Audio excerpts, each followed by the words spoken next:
Dr. Rasan Harris. I am the CEO of Citizens Committee for New York City. We are really excited. You are the inaugural class of neighborhood business grantees. We were founded in 1975 in a time of crisis when the federal government told New York City to go to hell, and budgets around the city were basically bankrupt, and folks were wondering about the future of New York City. And we had founders who were everyday average New Yorkers that said, we're not going anywhere, and this is our city, and we know that someone's not going to come from the hills to save us. We are going to be the authors of our future. And they analyzed the problems. They called their neighbors to come to arms, to volunteer, whether that was to sweep their block or whether that was to figure out how they can advocate for better education, or whether that was to advocate for better economic opportunity. Fast forward to 2020, I come in as the newest CEO, and a pandemic hits, and we're basically back at our founding story. But there are a few things that are different for sure. We have a lot more information about being intentional in our approach. While we understand the spirit behind being colorblind and difference blind comes from sometimes a space of trying to be inclusive, that it can be exclusive. And we wanted to make sure that our tactics and the way we organize and the way we support community efforts made sure that all people can thrive and that all people can have access to opportunity here in New York City. So we went from giving micro grants to a bunch of neighborhood level leaders to continuing to give micro grants, but expanding to those leaders that we're including. And you are some of those leaders. Your entrepreneurial efforts, your neighborhood businesses that are, all businesses are the economic engine that drives any thriving city. And we recognize that if you do well, New York City will do well. And if you aren't doing well, New York City will continue to limp along. So these grants, we recognize that financial resources are definitely needed and appreciated, but we recognize that what we did was more so a token than it was of changing your lives. But we wanted to invite you into the larger Citizens Committee family. And by being a part of what we're doing, you will see that you can get greater visibility. You'll get access to other folks that are striving to make sure that their businesses are doing the best that they can. We have access to elected officials and city agencies to make sure that your voice and your needs, arrive on their desk. And lastly, we want to make sure that you're connected to rich resources, other chances for grants and for loans, for greater exposure by being a part of our network. So we believe that getting this grant was just the beginning, hopefully, of having you being a part of a social capital rich network, a network that will give you a chance to be profiled and to raise your visibility and to continue to thrive and be the heroes that are at the center of the story of how New York City comes back. So we have a fantastic panel of folks that hopefully make what I say come to life for you. I have my colleague, Katie Gracely, who will talk a little bit about the grant program and what some of our expectations are. We have folks that are going to be advisors in your business, your business journey. So we had Gina, who is part of actually looking at your applications in the first place. We have Blair Duncan from Upper Manhattan Empowerment Zone. We'll talk about some of the partnership opportunities and other resources that are out there for neighborhood businesses.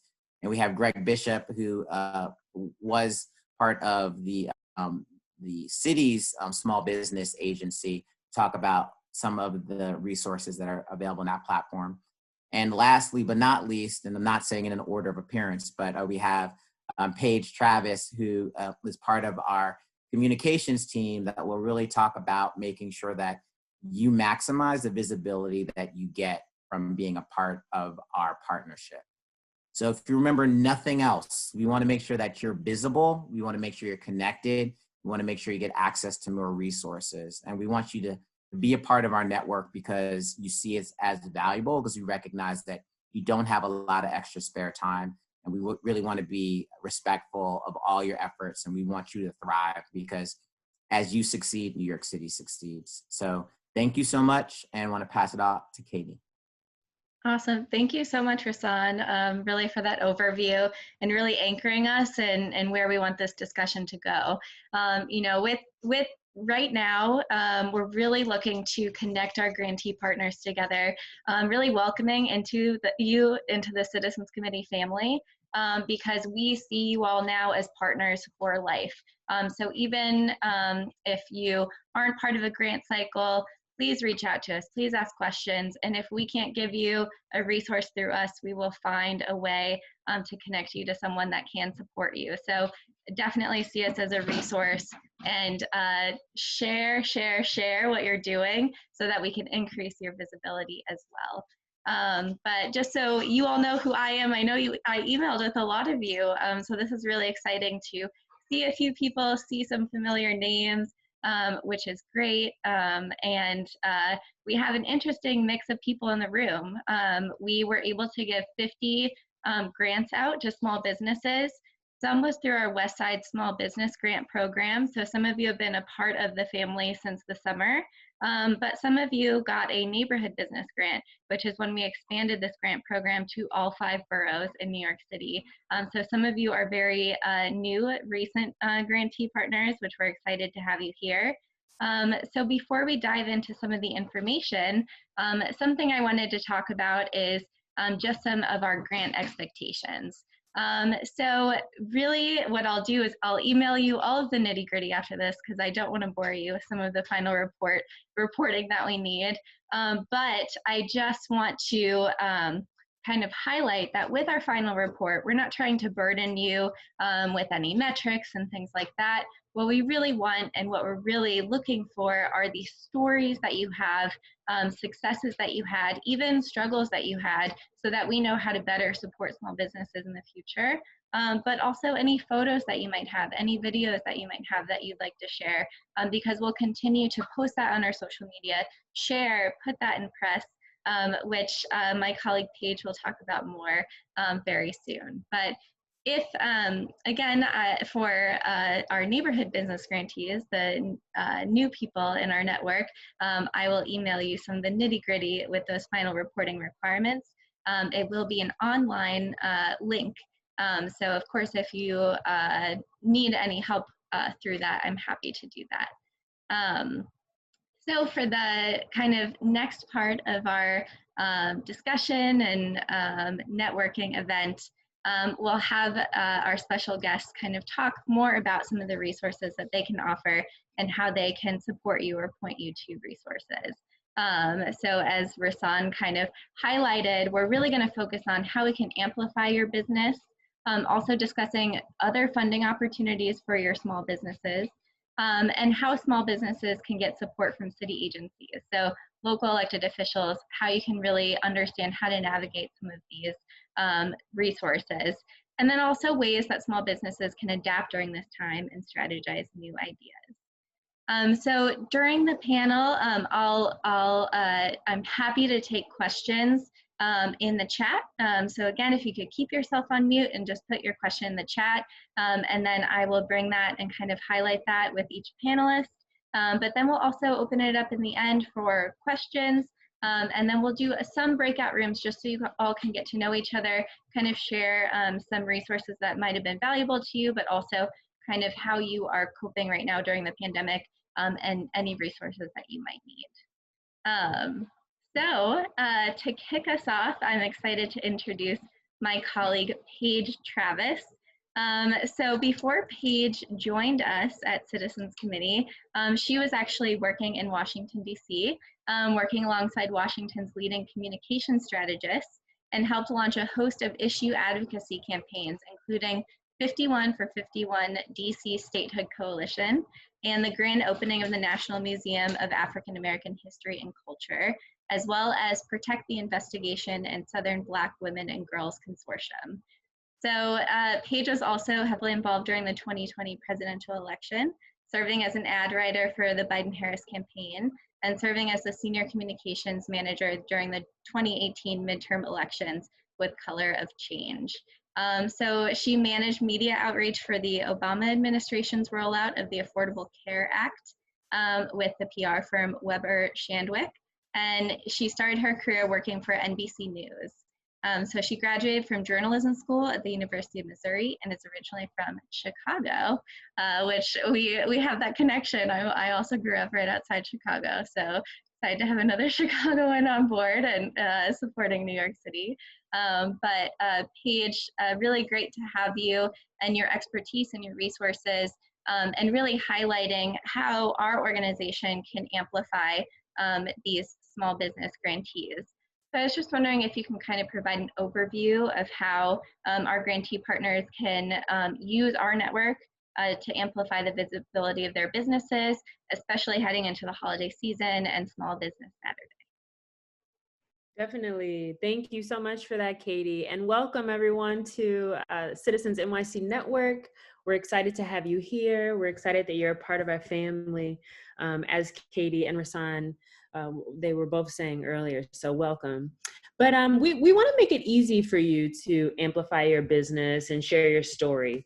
You know, as Rasan was saying, you know, visibility is important, but we want you to know that you have access to our resources. So we have a host of platforms. We have a website where we have a blog on our website. We tell oral history stories on that site. We also have, you know, a blog where we can just do profile stories of you.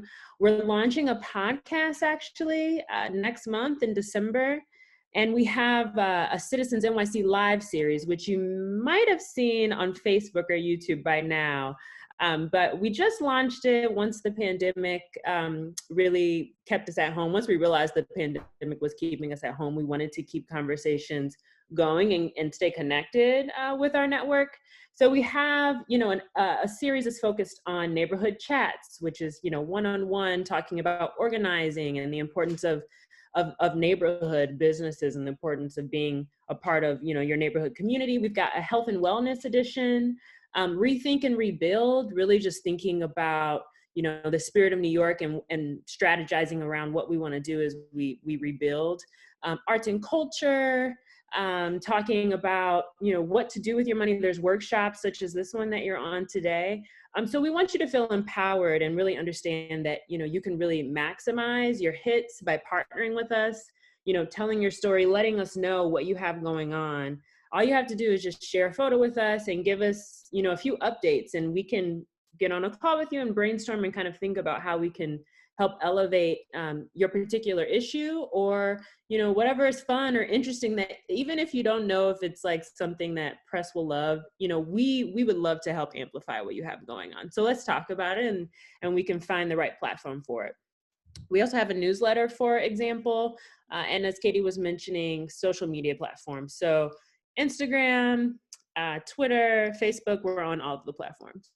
So we want you to feel empowered to use us and connect with us. It's also important for you to know that we're speaking with elected officials pretty regularly. And so, you know, we want to know what bill initiatives are important to you and what you have your eye on, just so that we're communicating on your behalf, and also have you in mind while we're speaking with these public officials. But to Katie's point more specifically, you know, as we think about Small Business Saturday, which is coming up, and the holidays coming up, there's also, you know, industry-specific holidays that are good for you to keep in mind as it relates to your business. But we have a toolkit that we're actually pulling together, and I'm gonna give you a sneak peek today. It will be done like this week. You'll get it this week, but it's not final. So this is a sneak peek. I'm giving you a sneak peek. So let me see if I can share. Katie, can I share my screen by chance? You should be able to now, so go ahead and try. Awesome. Okay. I say sneak peek because we are going to do some design edits to it, but I want you to see what we mean. Okay, so, you know, as we think about Citizens NYC as a network, surely you have your individual storytelling, you know, that we want to help you with and help to amplify.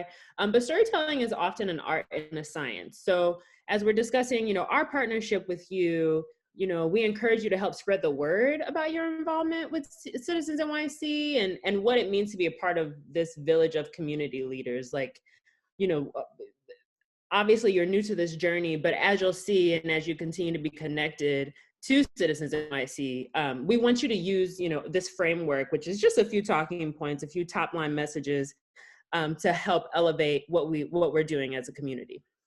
So we'll send this out this week, but for example, New Yorkers are resilient. You know, we're all in for New York City.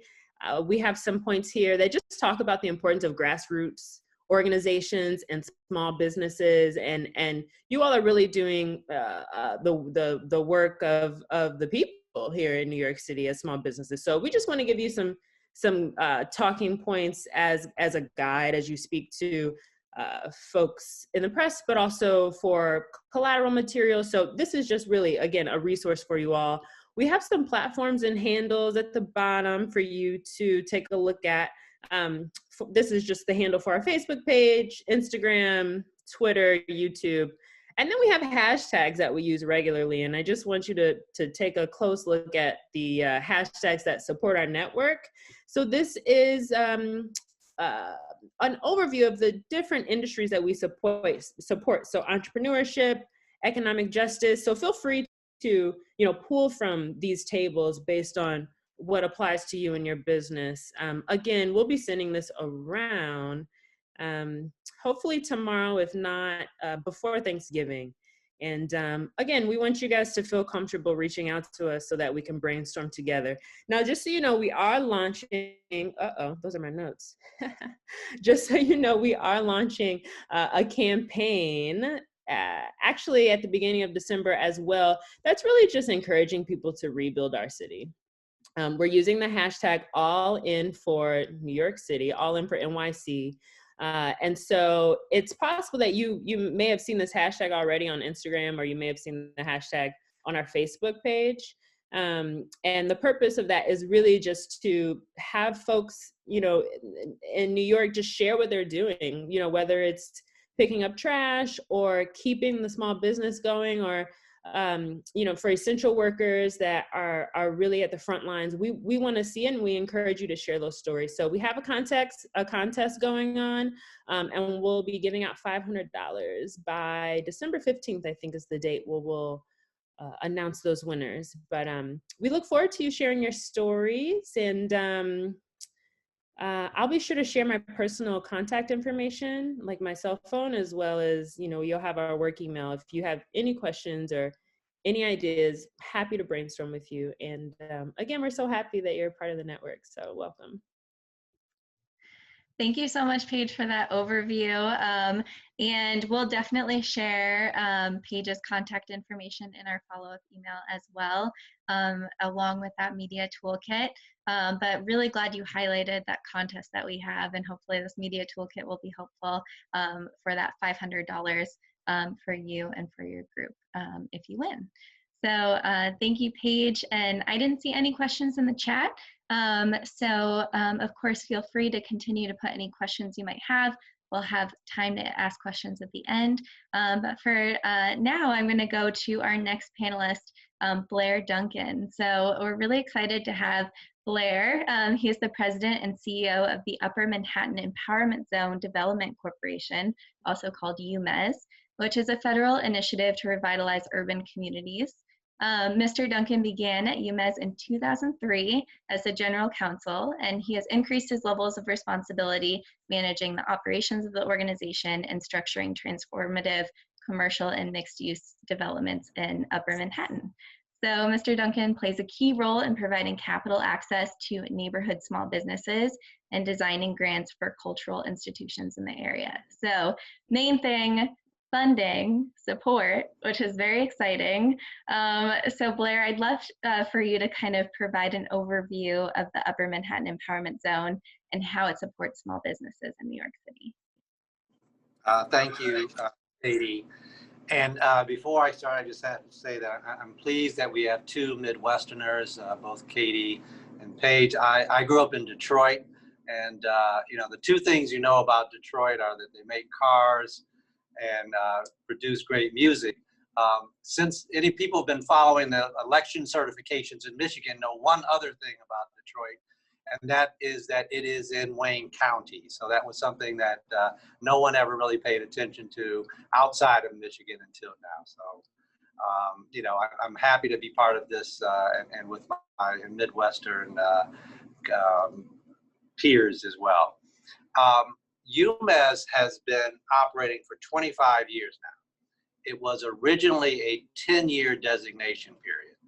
And the reason we've been able to operate is because we've been making investments as well as grants. And the investments have been able to been in the form of loans. They've repaid. We've used those funds to continue to invest and really help to institutionalize the organization. And the goal of UMES is really to help residents of Harlem, small businesses, nonprofits, really reach their potential.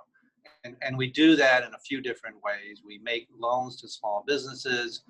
We make grants to cultural organizations. We invest in workforce opportunity programs, as well as we make transformative real estate construction loans, a wide variety of things. And, you know, people 3 years ago, 2 years ago would always stop by and say, well, Blair, you know, looking at Upper Manhattan, you know, is the work of UMES done? You know, have you really, we look at the community, is everything completed now? And can you guys just pack up and go home? And my statement then was, no, we still have more to do.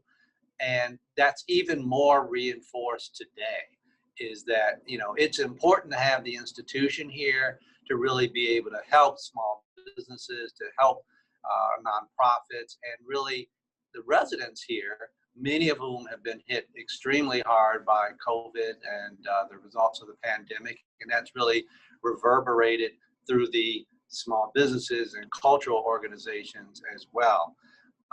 So, you know, we are forced to adapt to a changing environment, to come up with changing programmatic solutions for the business and nonprofit worlds, as well as workforce opportunity investments. I can go into more detail. I'll just kind of stop at that point before I talk about any specific programs we're working on, to see if there are any questions, or Katie, I don't know how you wanted to structure the rest of the rollout. Yeah, awesome. No, I appreciate that. And yeah, if anyone does have any questions, feel free to type it in the chat, or we have some buttons at the bottom. You might see a little smiley face that says reactions. If you want to do a thumbs up or a clap or anything, just so I can see to unmute you if any questions do come up. But I am not seeing that in, oh, I see, okay, Lauren, I'm gonna unmute you, Lauren, you have a question. Hey, you're unmuted. Oh, hey, no, I actually don't have a question, just clapping, because I think what Blair is doing is really great, and I'm really just glad to find out about it, because I didn't know. So will you also be putting everybody's like URL and all that in the chat after, Katie, or in a follow-up email?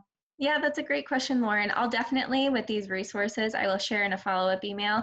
We also have a resource toolkit for our small business grantee partners with some other resources, so I'll be sharing that as well.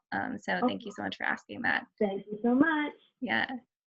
And I know that Rasan had, you know, started out saying that the $5,000 grants are just a token, but I mean, I think that there's so much demand and outstrips the supply of capital that every contribution, every program is really helpful to small businesses. Many are looking for grants just to kind of give them that initial boost, and then they can approach funders for loans. But you know, it should not be underestimated, the impact of grant capital, and it really is helpful. And you know, one of the things that you know, you talk about access to resources. You know, this is one forum. On the UMES website, we have a whole list of COVID resources for small businesses and nonprofits. I encourage participants to go to that site.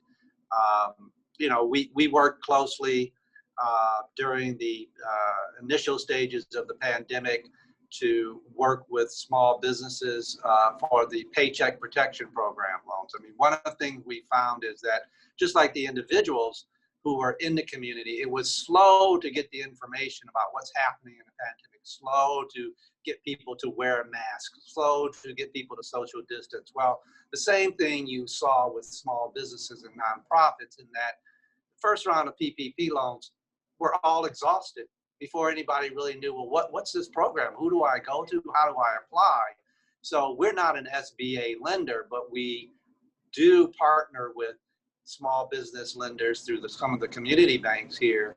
And we put together a program to provide technical assistance to those businesses so that at least in the second round, they could apply. And we referred a number of businesses. And one of the things we saw was that the size of some of these Paycheck Protection programs were smaller than we had anticipated, maybe around $20,000, some as small as $5,000, which signaled to us that there was a need for micro lending. These are loans under $50,000, and that's something UMass never did before. We always were looking at, you know, loans $50,000 to $250,000 or larger. We left the small business loans to other providers, but we saw that there was a need for that. And so we then adapted to create a program that we just launched a couple weeks ago for small businesses, a hybrid microloan program that provides interest loans, interest-only loans for the first year. Second year, they pay principal and interest. And if they meet certain requirements in that fifth year, 25% of that original loan will be forgiven. And that product is up on our website. That's available to small businesses and nonprofits. You also mentioned small, entrepreneurs in culture and arts. We have a partnership with the Lower Manhattan Cultural Council for arts grants for individual artists, unincorporated collectives, up to $10,000. And that program is this is the fourth year. The next cycle will be accepting applications probably in the summer for 2022 performances and presentations. We're already took the applicants for this round, and we're evaluating them in 2021. But that's the type of thing where, again, another resource. One thing to note is that we are catchment bound. We are Upper Manhattan, so think of north of 110th Street on the west side, north of 98th Street on the east side, and kind of hug the Harlem River and then down to the Hudson. So that East Harlem, Central West Harlem, Washington Heights, and Inwood. So I'll pause there again. I know I've said a lot. Awesome. Thank you. These resources are amazing in terms of not only potential microloan programs that some of our grantees do fall into that catchment area for even more funding, but also having that resource list on your website is a really kind of a great connection for groups. I wonder, and I know I haven't asked you this before, so not to put you on the spot, but since your catchment area is in Harlem, do you know of any other groups that might be doing similar things that you're doing in other areas that our grantee partners might like to know about? And if you don't, that's okay. Oh, sure. And in fact, with our microloan program, we are partnering with the Harlem Business Alliance, which is in Central Harlem, and the Washington Heights Inwood Development Corporation, which is in Washington Heights. The group that I would refer people to in East Harlem is Union Settlement. We will be working with them, but right now they're administering a grant program for the city council person there, and they are just taxed and expect that will take them through the end of this quarter, part of first quarter, and then they'll be able to work with us in helping screen applicants for our program. So those three groups are ones I would suggest in Upper Manhattan. There are others, but I would start with those. No, that's great. I really appreciate that. Thank you. And I don't see any questions in the chat, but was there any questions, comments that anyone wanted to bring up, which again, you can put in the chat or just do a little thumbs up or clapping emoji, I guess you would call it on Zoom. And if not, that is okay.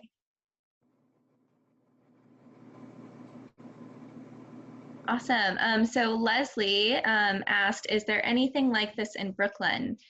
So a micro loan program that might be in Brooklyn. I'm actually going to open that up to the other panelists as well, if you might know of any other resources. But that is something that I can also look through our toolkit and make sure to share with everyone in our follow-up email.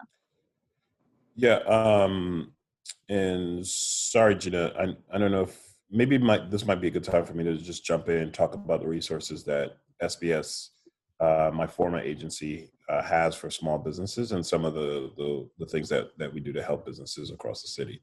Does that make sense? Is that okay? That would be great, Greg. Yeah, okay. And we really appreciate you having you on here. Just want to give a quick overview of who you are, if it's okay if I jump in and give the overview. But really appreciate you having you on here as the former commissioner of the NYC Department of Small Business Services. So as the former commissioner, Greg ran a dynamic city agency focusing on equity of opportunity that leads to economic self-sufficiency and mobility for New York's diverse communities. So SBS actively connects New Yorkers to good jobs, creates stronger businesses, and builds a thriving economy in neighborhoods across the 5 boroughs. Mr. Bishop currently serves as the executive director of Coro New York City Leadership Center. So just an overview of the amazing work that you've been doing and that you're up to now. And yeah, we'd love to hear really about that city agency, how groups can get support through that, as well as other ways to navigate these city agencies. Sure, and I'm going to do it really quickly, and then we could come back with any questions that folks have. But I think I was with Small Business Services, which is a local agency specifically tasked with helping businesses, but also helping New Yorkers find jobs. The agency was started under the Bloomberg administration, which is actually the administration I started under, and continues to this day. It is one of the I think best kept secret in New York City. But I know Blair and Gina know about a lot of our resources, and we work closely with a lot of local organizations to really get them connected. Our services, the SBS services, connected to small businesses.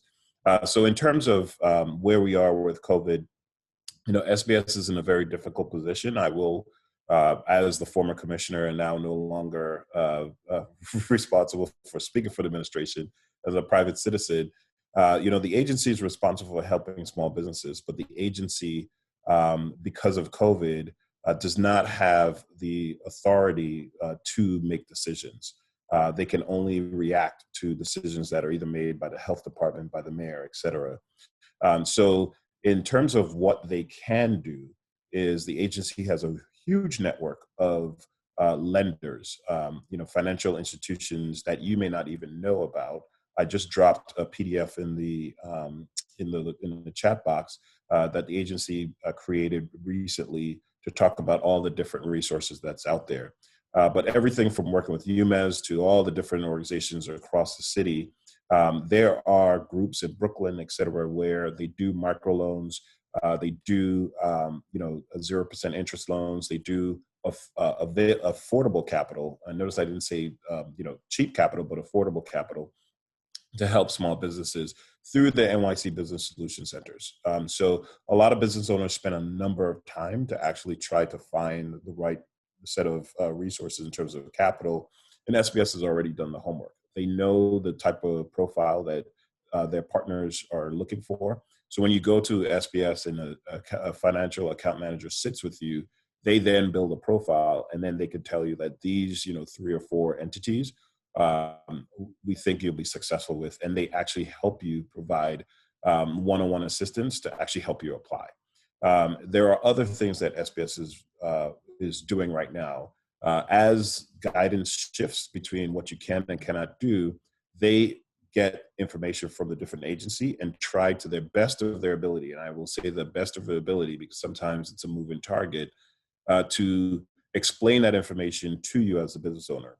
So whether it's, what does it mean to put my products on the sidewalk, or do I need a permit with another agency? Any type of interaction with another city agency, you should really contact SBS, because they will be your advocate. They can only do what they're empowered to do, but they are definitely trying. I think the biggest challenge right now, and Blair and of course Gina and anyone that's worked with, even Rashawn in the committee, it's like literally any organization that's working with small businesses know that the need that you have as a small business owner right now is greater than the local government can provide. So it is important for us as a group to actually advocate, still continue to advocate on the local level. But the city of New York, they're facing deficits of almost, $8 to $9 billion. And a lot of it is because, property taxes are not coming in. Our biggest source of income, which is, tourism, represents about $3 or $4 billion in revenue. That's not happening. So there's a number of things that prevents the city from actually meeting the needs of small businesses. But where they can, for example, if you're still getting, agencies that are coming in to do inspections and finding you, SBS can step in and advocate for you. If you are concerned about certain things in your community, where an agency maybe there's a graffiti issue or cleanliness issue, or quality of life issue, SBS can step in and talk to the different agencies and get action for you. You have to consider SBS as almost like your lobbyist. You do not need to pay for a lobbyist to actually do this work. You can go to SBS and they could connect you right to the different agencies. What's also important is that SBS has is responsibility of certifying minority and women-owned businesses. So if you are now thinking about diversifying your revenue streams, maybe you are B2C, and now you're trying to figure out, how can I diversify my revenue stream, and I want to actually start doing business with the city, SBS can help you understand the process. I will say, be very, very cautious about that, because as I said, the city is facing a deficit. So if you're a vendor for the city, you will get paid at some point in time, but this should not be your hope for actually getting you out of some type of financial, debt, et cetera, because the city will take a long time to pay. Where average, vendor may take, maybe 30, 60, 90, the city could go anywhere from, 60, 90, even to 180. But it is guaranteed that you will get paid. So you do have to make a budget decision in terms of whether or not you want to diversify your revenue stream to include government contracting. But if you do decide to do that, the city can help you in terms of, SBS can help you in terms of not only understanding the process, but providing one-on-one assistance to apply for that process, and definitely reviewing your bid submissions, et cetera. So there's a number of resources that's available. They're all at no cost. And notice I didn't say free, because your tax dollars are actually funding all these operations. So you, in essence, are paying for it. You just need to use it. So I'm going to stop there. I really just wanted to talk about the resources. There's a lot more that SBS offers, everything from connecting you to legal services, if you're having issues with your landlord right now, to just, preparing for, your business to move online, et cetera. There's a number of different things that they offer, which I would probably take up the entire time tonight, but certainly happy to be here and to answer your questions. And certainly, thank the team for inviting me to be here. And it's important for organizations like this to continue doing this work, because it's really, how to connect businesses to each other and to the resources that's out there. So thank you very much. Thank you so much. That is an amazing resource, and I've already learned so much from you, so I appreciate that, and hopefully that was really helpful to our small businesses in the room as well. I think something I just wanted to really pull out, something you said, is advocating. With with SBS, how they can advocate for small businesses, but also I wonder, you said how we can come together and advocate for ourselves, not just on a local level, but state level. So I was wondering if you could talk a little bit more about that, of how some of us in the room may be able to do that, or suggestions you might have. Yeah, I think, so there's strength in numbers.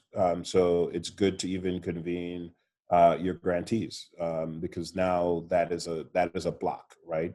And I think it's important for, especially like even business owners, to understand supporting organizations like yourself, because then you are a voice that elected officials will listen to.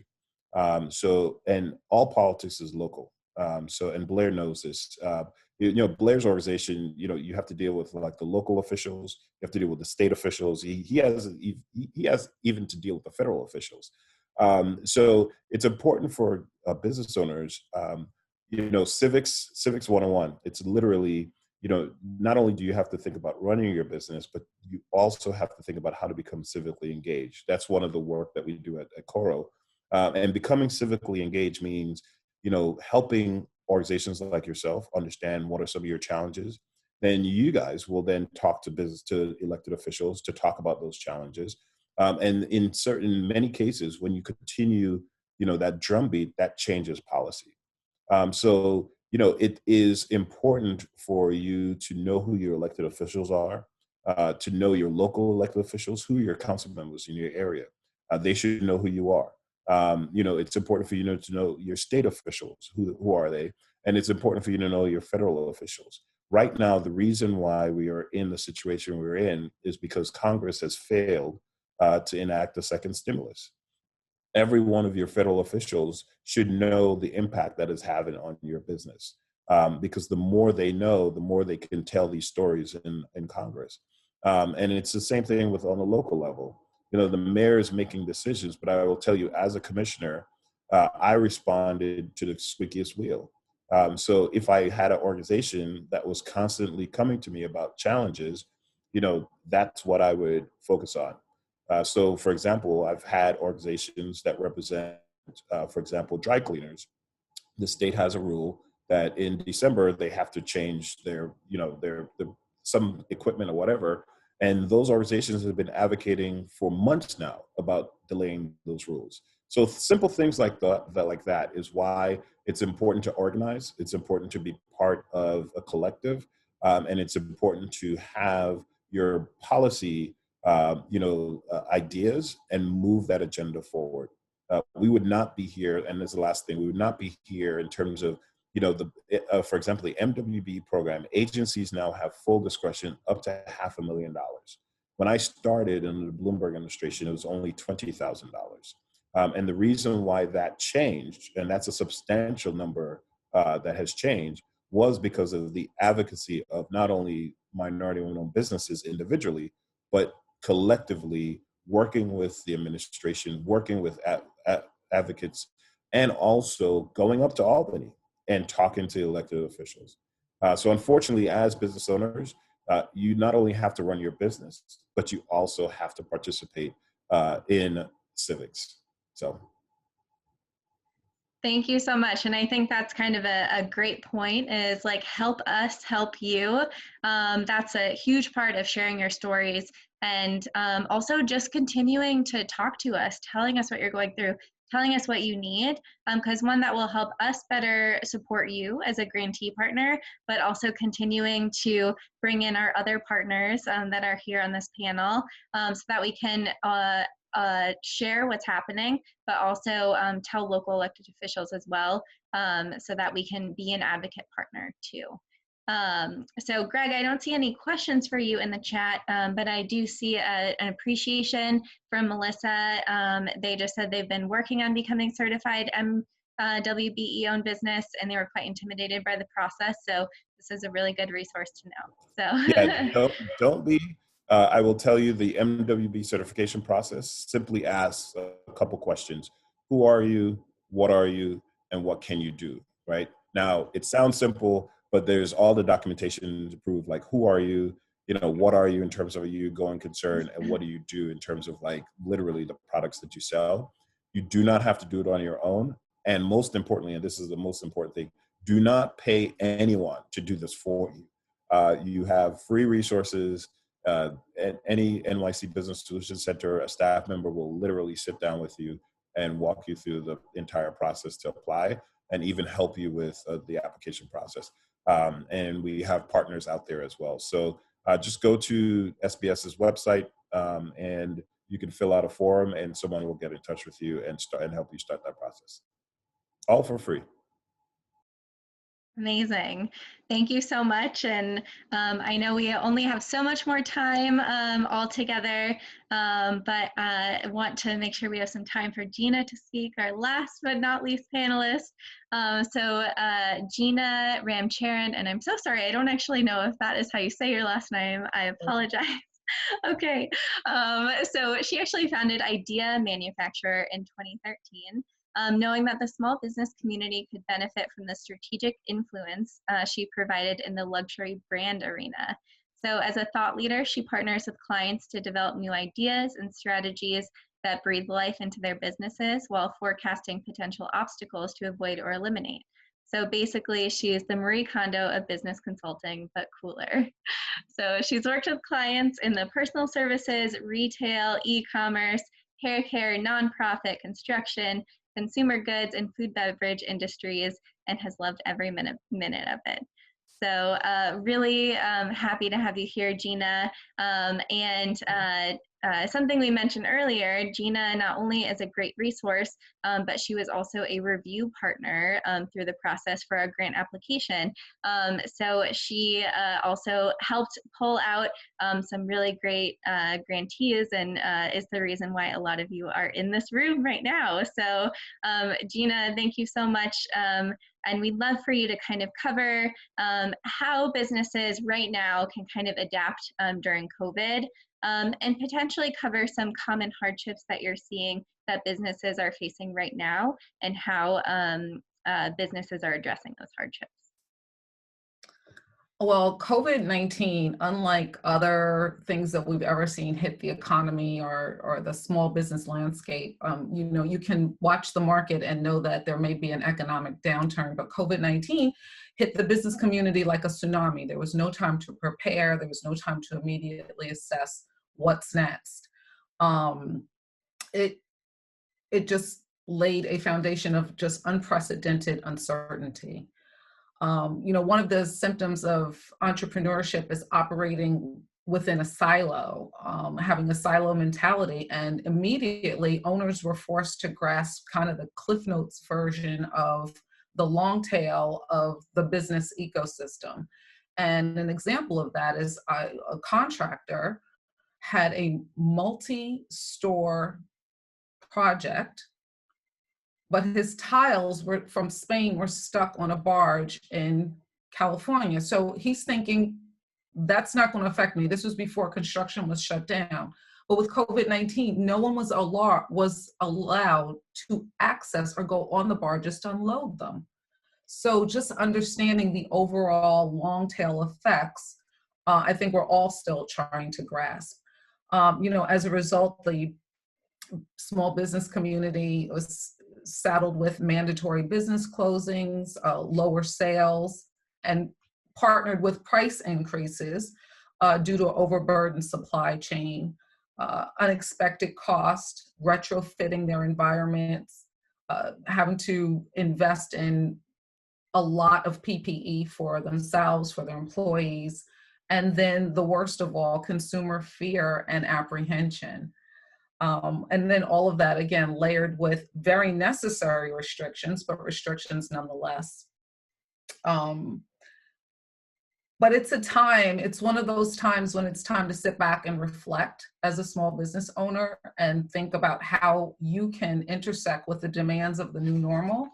And the new subsets of the new normal are not going anywhere for the long term. So, you know, we've had success with working with some of our smaller restaurant clients and getting them in the delivery and online lane, finally, which has helped to buoy their businesses and keep them afloat for some time, not to mention expose their businesses to consumers that were not their regular pedestrian traffic. So that's helped quite a bit. You know, thinking about products that people need. There's a business that we work with that specializes in vegan-friendly lip balm. And most recently, they just introduced a hand sanitizer that also includes a built-in moisturizer. So it's really just constantly forcing yourself to get creative and think outside of the box. You know, even items that will help combat the isolation blues. A greeting card client is in overdrive right now because it's been forecasted. The holiday greeting card business is going to more than quadruple the 2019 business. So she's busy, let's just say. It's a time, you know, in times of crisis, we have seen businesses birth that we all know and support. And this is a time to think about the current business you're in and what other tentacles or extensions there may be for your business. I cannot emphasize enough, I suggest that the small business community approach their businesses almost as if it was day one, the same way they dreamed of all of the excitement and endless possibilities. It's a time and it creates a path to ignite that entrepreneurial spirit. While, you know, COVID-19 seems to have folks' flames being extinguished, this is not the time. This is the time to fuel the fire and get back to business. And it is, as crazy as that sounds, it can be done.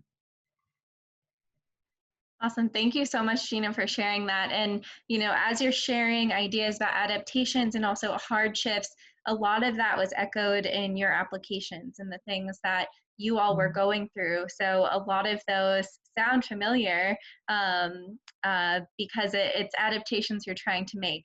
We also recognize, though, with your application, the adaptations you might have written about in early October or over the summer might have to look different right now. You know, it's impossible to know how long this might last. And so the perspective that you might have had earlier on might need to change now. So something I definitely want to make sure of is that if you're getting stuck with adaptations, you need ideas, you're not sure how to move forward, you need marketing ideas, know that Gina as a partner is a resource, and so please reach out to us so that we can connect you with Gina as a resource, or we can support you in other ways with adaptations. We'd also love to continue to keep this network alive, so if we don't have the answer, some of your other small business grantee cohort partners might also be able to provide some ideas, because we're all trying to help each other in this moment. And with that, if you have any questions, I'm just going to browse through the chat. Lauren, so Lauren, I'm going to unmute you so you can ask your question.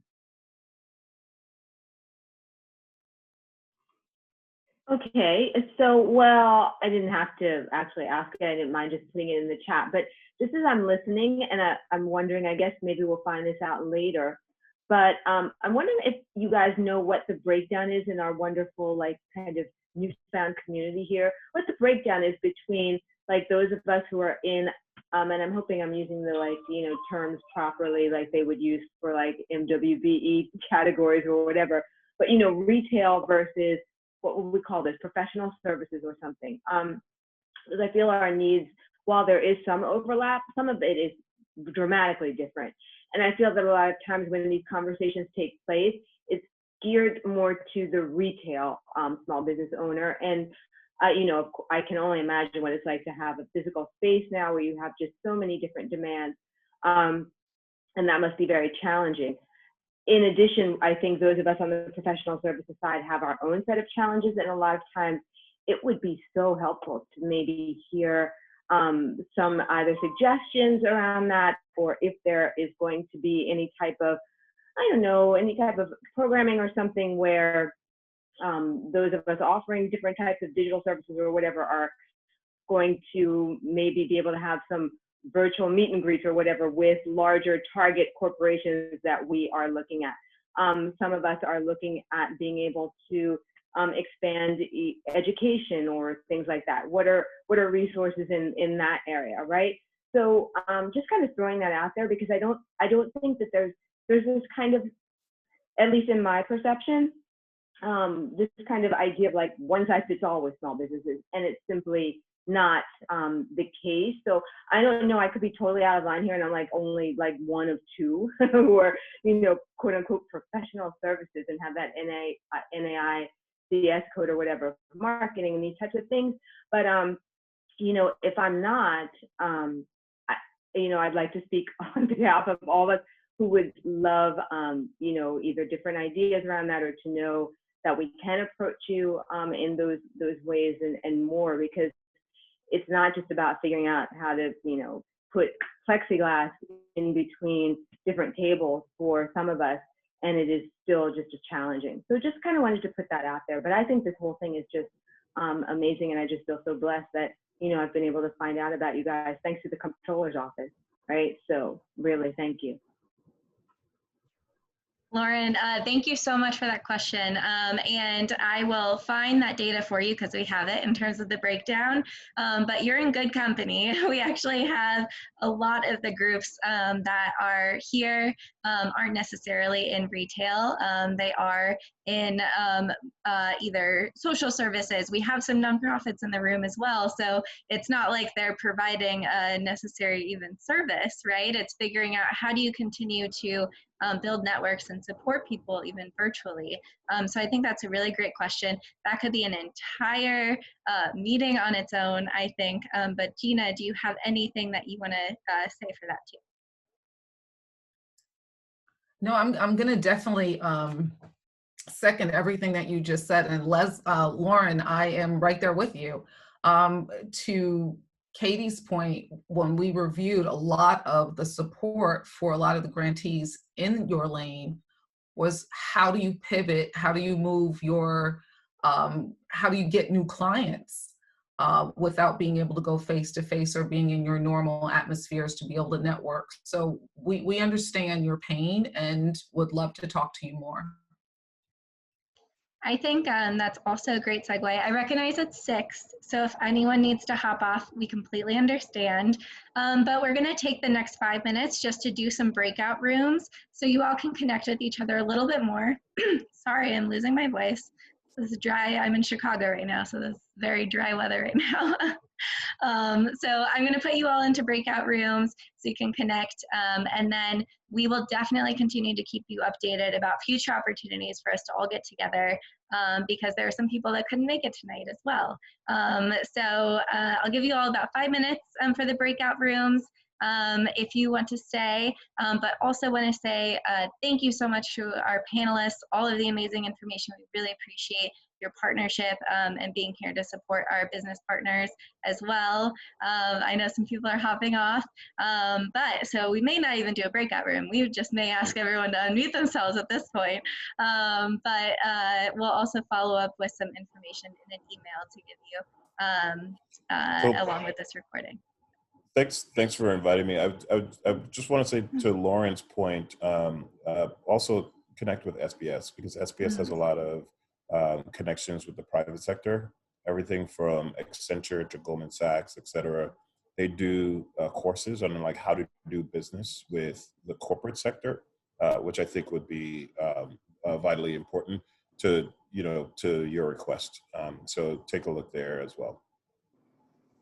Awesome, thanks for that, Greg. And then with that, everyone is welcome to unmute themselves. I know I was like, please mute yourselves. But yeah, if anyone else wants to chat, ask questions, just opening it up to the room for conversation and connect with one another. But again, we understand if you need to hop off as well. So any questions about what we covered, or specifically adaptations or certain hardships you might be going through right now, that maybe some other people in the room may be able to answer.